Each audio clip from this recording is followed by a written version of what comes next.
মা অন্নপূর্ণার এক নতুন রূপের কাহিনী। ভূতেশ্বরী। মা অন্নপূর্ণা এমন এক রূপ আছে যার সামনে পাশবত অস্ত্রও ব্যর্থ হয়েছিল। তখন তিনি শিবের হাতের তালুতে জ্বলছিলেন, তখনও তিনি হাসছিলেন।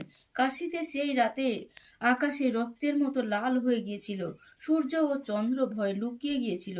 ইনি ছিলেন মা অন্নপূর্ণা দেবীর একটি নিষিদ্ধ রূপ, ভূতেশ্বরী, যার সৃষ্টি হয়েছিল অসুর বিনাশ করার জন্য। কিন্তু আজও তিনি নিজের সৃষ্টিকে ধ্বংস করতে উদ্যত। দেবতারা আতঙ্কিত হয়েছিল, শিবের কাছে গিয়ে বললেন, প্রভু, আপনারই শক্তি এমন সৃষ্টিকে ধ্বংস করে দেবেন।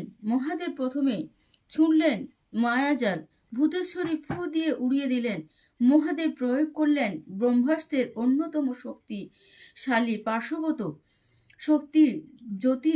দেবী সেই আগুনকে গয়নার মতো গায়ে জড়িয়ে নিলেন এবং আরো ভয়ঙ্কর হয়ে উঠলেন। তৃতীয় চেষ্টায় শিব চোখ বন্ধ করতেই উঠে এলো তার ভিতর থেকেই কালা অগ্নি, রুদ্রের ধ্বনি। এটি ব্রহ্মের আদি শক্তি, যা অসান্বিত শক্তিকে শান্ত করে। ভূতেশ্বরী সেই নিনাদকে ভেদ করে নিত্যমগ্ন রইলেন।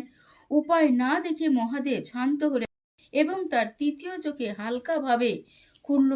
উচ্চারণ করলেন সেই গোপন উদ্যত মন্ত্র যা ব্রহ্মা বিষ্ণুরও অজানা।